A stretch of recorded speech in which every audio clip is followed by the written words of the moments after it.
बिस्मिल्लाहिर्रहमानिर्रहीम। इय्याका नअबुदु व इय्याका नस्तईन।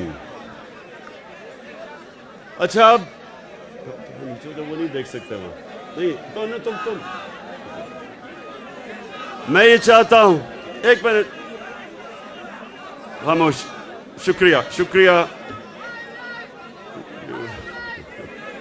समझ गया, बहुत शुक्रिया। अच्छा सुने सुने सुने प्लीज। अच्छा जी,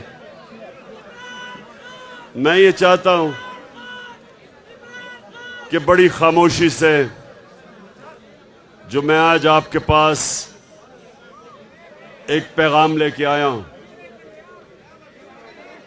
मैं चाहता हूं कि आपने सब ने बड़े मुनज़्ज़म तरीके से खामोशी की तरह आपने मेरी बात सुननी है। थोड़ी खामोशी खामोशी, या पीछे बोले ना कोई। देखें,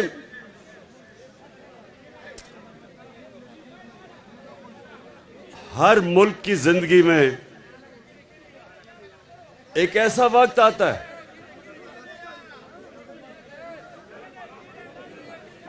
बैठ जाओ बैठ जाओ। हर कौम की जिंदगी में एक वक्त आता है जिसको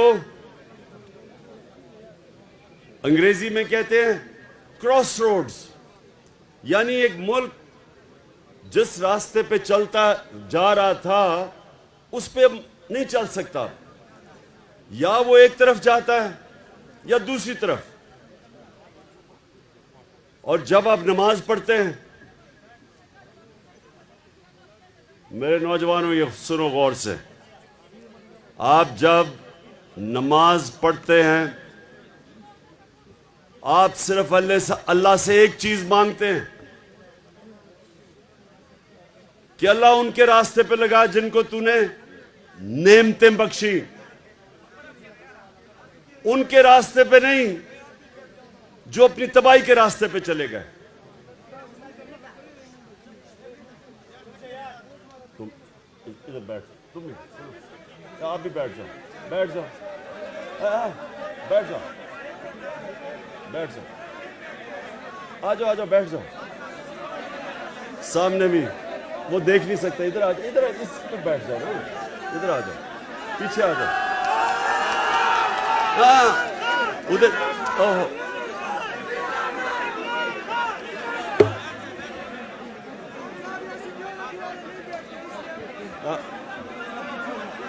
अगर बैठ जाओगे वो देख लेंगे। बैठ, इधर आ जाओ, इधर बैठ जाओ, इस पे बैठो, इस पे बैठो, ठीक है ठीक है। अच्छा पेशावर, आज आपका मुल्क बिल्कुल उधर खड़ा है। दो रास्ते हैं आपके सामने, एक है मुल्क की तबाही का रास्ता। वो लोग जो 30 साल से इस मुल्क को लूट रहे थे, जिनके ऊपर किताबें लिखी हुई हैं चोरी पे, इनके ऊपर डॉक्यूमेंट्री, बीबीसी की डॉक्यूमेंट्री बनी हुई है इनकी चोरी के ऊपर। ये जरदारी खानदान और नवाज शरीफ खानदान, ये 30 साल से चोरी कर रहे हैं। मैं जब 26 साल पहले पॉलिटिक्स में आया तो मैंने अपनी आपकी जो आज पार्टी है उसका नाम रखा इंसाफ की तहरीक, क्योंकि जब माशरे में इंसाफ होता है तो चोरी खत्म हो जाती है। करप्शन उस माशरे में होती है जिधर इंसाफ नहीं होता, जिधर कानून की हुक्मरानी नहीं होती। तो जब मैं आया था पॉलिटिक्स में, मैं इन दोनों खानदान को जाती तौर पे जानता था। मेरी इनसे कोई जाती लड़ाई नहीं थी, मेरी इनसे सिर्फ एक लड़ाई थी कि ये करप्शन का मतलब होता है मुल्क का पैसा चोरी करना। चोरी होती है जब किसी के घर में चोरी हो। तो ये मुल्क का पैसा चोरी जब करते हैं, करप्शन, वो मुल्क को तबाह कर देती है। आज दुनिया में जितने गरीब मुल्क हैं, सबका एक ही मसला है। वहां जरदारी और शरीफ, नवाज शरीफ टाइप लोग बैठ के मुल्क का पैसा चोरी करके बाहर ले जाते हैं और वो मुल्क तबाह हो जाता है, वो मकरूज हो जाता है। सो सुने, आज जो लोग पहले जनरल मुशर्रफ ने इनको बचाया, अपनी कुर्सी बचाने के लिए इनको एनआरओ दिया। एनआरओ का मतलब इनकी सारी चोरी माफ कर दी। वो मुशर्रफ कर ही नहीं सकता था, क्योंकि चोरी तो पाकिस्तान की कौम के पैसे की चोरी थी, उसकी जाती चोरी तो थी नहीं। उसने पहले अपने आप को बचाने के लिए उसने इनकी चोरी माफ की। अमेरिकनों ने बीच में पड़े। कॉन्डोलीजा राइस, वो जो सेक्रेटरी ऑफ स्टेट थी, उसने अपनी किताब में लिखा कि मैंने मुशर्रफ को और जरदारी को इकट्ठा किया और मैंने मुशर्रफ से इनको एनआरओ दिलवाया। इन दोनों चोरों को एनआरओ मिला, इनके केसेस माफ हुए, ये वापस आए और 10 साल में इन्होंने, सुने जरा, 10 साल में इन्होंने 4 गुना पाकिस्तान का कर्जा बढ़ाया। 2008 में 60 साल में पाकिस्तान का जो कर्जा था वो 6000 अरब था। ये सुन ले जरा। और नौजवानों, मैं चाहता हूं कि ये आप ज़हनों में डाल लें कि आप किसके लिए लड़ रहे हैं, आप किसके लिए जहाद लड़ रहे हैं, तो आपको पहले समझ आए कि मुल्क से हो क्या रहा है। 6000 अरब से हमारा कर्जा चढ़ के 10 सालों में 30,000 अरब पे गया। 4 गुना पाकिस्तान का कर्जा बढ़ा सिर्फ 10 सालों में। 60 सालों में जितना कर्जा लिया था इस मुल्क ने, इन्होंने अपने 10 साल में 4 गुना पाकिस्तान का कर्जा बढ़ाया। जिसका नतीजा क्या हुआ? जब हम आए 2018 में, तो जितना भी हमने टैक्स का पैसा इकट्ठा किया था, आधा पैसा चला गया इनके लिए हुए कर्जों की किस्तें देने पे। आधा पैसा उधर चला गया। तो मुल्क कैसे चलाते, कैसे हम लोगों की खिदमत करते हैं, सड़कें बनाते हैं, स्कूल बनाते हैं, अस्पताल बनाते हैं? क्योंकि आधा पैसा तो इनके लिए हुए कर्जों पे चला गया, किस्तों पे। अब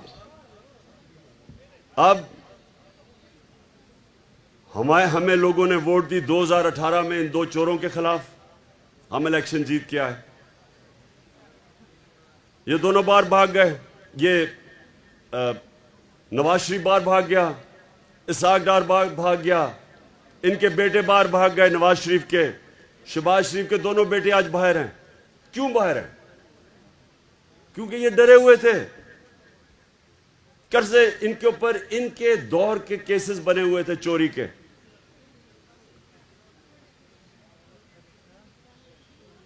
जब ये बाहर चले गए, वहां बैठ के इन्होंने साजिश शुरू की पाकिस्तान के दुश्मनों से, जो चाहते नहीं थे कि इमरान खान इक्तदार में रहे,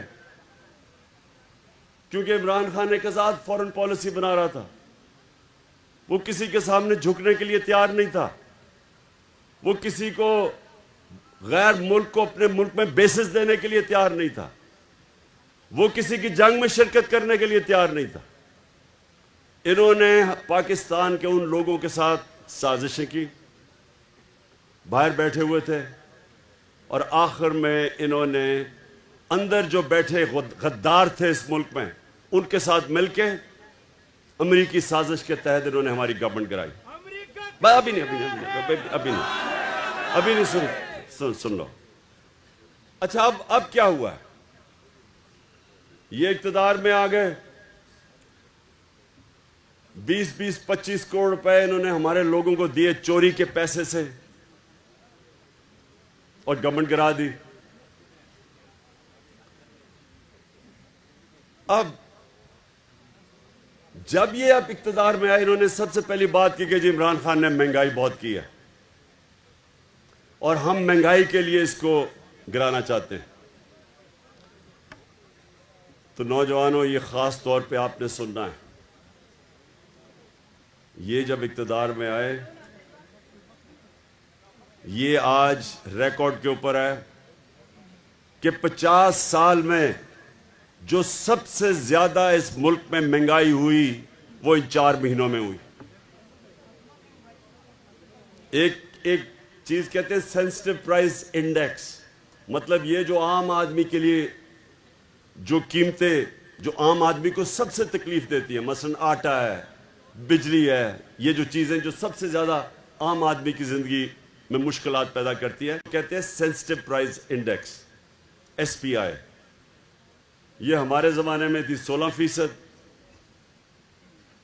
आज ये 45% पे पहुंच गई, 3 गुना ज्यादा। और बिजली की कीमत आप सब जानते हैं, पेट्रोल की कीमत, डीजल सब आप जानते हैं कि हमारी 150 रुपया लीटर थी, इनकी पहुंच गई 250 लीटर और 236। बिजली थी हमारी 16 रुपए यूनिट, इनकी पहुंच गई 36 और टैक्स मिला के 50 रुपए यूनिट, 3 गुना ज्यादा। तो अब ये कर क्या रहे हैं?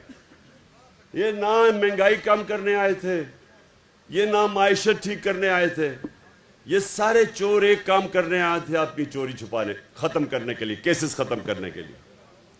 और वो आपके सामने हो रहा है, केसेस खत्म हो रहे हैं पाकिस्तान में। अब जरा सुने, जरा ये एक और चीज सुने, ये जो इनके लंदन के फ्लैट है, ये 25 साल से उस पर रहते हैं। पेशावर के नौजवानों, वो लंदन का सबसे महंगा इलाका है। मैं लंदन जानता हूं, बरतानिया का प्राइम मिनिस्टर उस इलाके में नहीं रहता जिधर इन्होंने महंगे तरीन इलाके में फ्लैट लिए। 25 साल से रह रहे हैं उधर, मुलाकातें उधर होती हैं। उसने, हुसैन शरीफ ने कह दिया हमारे फ्लैट हैं, नवाज शरीफ ने असेंबली में कह दिया हमारे फ्लैट हैं। और आप जानते हैं कि वो मरियम की अदालत में क्या कहा गया? उसने कहा, उसने नैब से पूछा, अच्छा आप नैब पे अपना आदमी बिठा दिया है, नैब का हेड इनका अपना आदमी बिठा दिया है, तो फिक्स हो गया मैच। उसने कहा कि नैब साबित करे कि क्या इनके फ्लैट है या नहीं है। यानी ये 25 साल से जिन घरों में रह रहे हैं और तस्लीम करते हैं हमारे हैं, लेकिन वो प्रोसिक्यूटर कहता अब नैब बताए कि इनके हैं या नहीं। ये ऐसा कभी मुल्क में मजाक हुआ है? ये ऐसे है कि एक आदमी वो चोरी कर ले कुछ और उसके घर से बरामद हो जी कोई गाड़ी चोरी करके ले जाए और घर से पकड़ी जाए, और वो किसी और के नाम पे, अपने नाम पे ना रखे, वो गाड़ी कंपनी के नाम पे रख दे, तो जज कहे जी यहां तुम्हारे घर में तो बरामद हुई है गाड़ी, लेकिन साबित करो कि ये जो जिसके नाम पे है वो वाकई इन्होंने चोरी करके अपने, यानी वाकई चोरी की। ये ऐसा हुआ, ऐसा मजाक कभी इस मुल्क से नहीं हुआ। सारे केसेस माफ हो रहे हैं। इसहाक डार जब बाहर गया तो वो क्यों बाहर गया? ये जरा क्यों मुल्क से छोड़ के बाहर गया था 2017 में? क्या हुआ? सुने क्या किया इसने? 2012 में इसके असासे थे 60 लाख, 70 लाख असासे थे इसहाक डार के 2012 में। नैब ने उसे बुलाया 2017 में, उन्होंने कहा ये तुम्हारे अब 90 करोड़ कैसे असासे बन गए? आपने कौन सा काम किया कि आपके 80 लाख से 90 करोड़ पे असासे चढ़े गए? जैसे उसे सवाल पूछा वो जहाज पे चढ़ के मुल्क से बाहर भाग गया। अब वो उसको वापस ले आए हैं, अब नवाज शरीफ वापस आएगा और वो करेंगे क्या कि वो इस मुल्क के अंदर अपना, उन्होंने इलेक्शन कमीशन बैठाया हुआ है जो कि बददियानतदार आदमी है, इनके घर का नौकर है। इससे पहले पूरी धांधली बाई इलेक्शन में की, उसके बावजूद हम जीते पंजाब में। अब इनकी कोशिश ये है कि ये यहां ऊपर बैठे तहरीक इंसाफ के खिलाफ केसेस करें, इमरान खान को किसी तरह डिस्क्वालीफाई करें या किसी तरह उसको जेल में डालें। केसेस को तो 24 FIR काट दिए इन्होंने मेरे ऊपर, वो कोई फर्क नहीं पड़ता। लेकिन एक और ना हो ना, बस बस बस ना बस अभी नहीं, अभी मैंने आपसे सवाल पूछ रहे हैं, आपकी कोई भी आपके सवाल हो। अच्छा सुन ले जरा, पहले मैं यहां पर आपको कहने की क्या कोशिश कर रहा हूं, ये जो अब वक्त है ये सियासत का वक्त अब नहीं है, ये अपनी मुल्क की हकीकी आजादी की जिहाद का वक्त है। ये जो अब मैं आपकी तैयारी करवा रहा हूं, ये जो आपकी तैयारी है, ये अपने मुल्क के मुस्तकबिल को बचाने की तैयारी है। ये आप अपने बच्चों की जंग लड़ रहे हैं उनके मुस्तकबिल के लिए। इस वक्त जो मैं आपके पास आया हूं, मैं हर डिस्ट्रिक्ट से, हर MNA और MP से मैं अब लिस्टें मांगूंगा कि कितने लोगों को लेके आएंगे वो। मैं आखिर में जब आपके सवाल हो जाएंगे उसके बाद मैं आपसे एक हल्फ लूंगा जाने से पहले। सब ने आपने मेरे साथ हल्फ लेना है जब मैं खत्म करूंगा।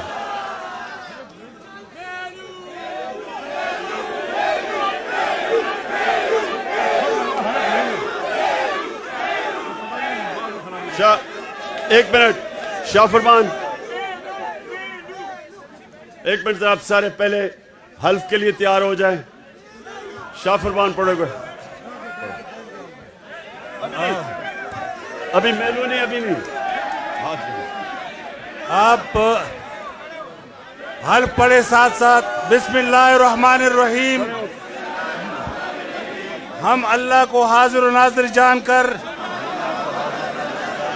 हल्फ उठाते हैं कि पाकिस्तान की आईन की पासदारी करेंगे और इसकी हिफाजत करेंगे, और ये कि हम हकीकी आज़ादी तहरीक को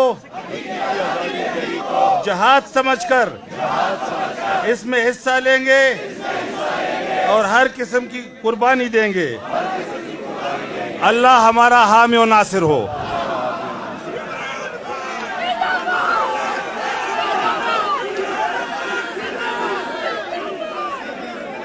अच्छा जी, खामोशी।